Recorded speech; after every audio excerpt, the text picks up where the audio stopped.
Жителите обвинуваат локалната самоуправа дека останале затрупани со снег, па затоа асистенција за чистење побарале од СДСМ.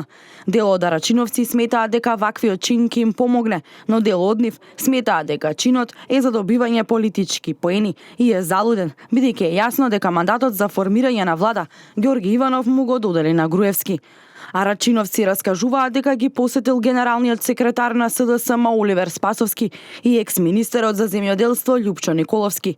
Спасовски не сакал да ја коментира причината за посетата, ниту пак коментирал други прашања поврзани со евентуалните разговори за составување влада.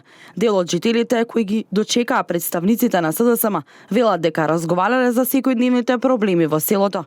Ке Оливер Спасовски, Љупчо Николовски. Беа Оливер Спасовски и Љупчо Николовски за да видат дали работи багерот кој го донесоа тука. Заев ке се огласи после 29 јануари што да зборува сега кога Иванов му го додели мандатот на Груевски.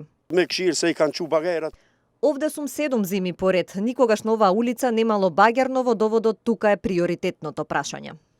Ситуацијата со снежните наноси ништо не е подобра и во родниот крај на лидерот на СДСМ Зоран Заев.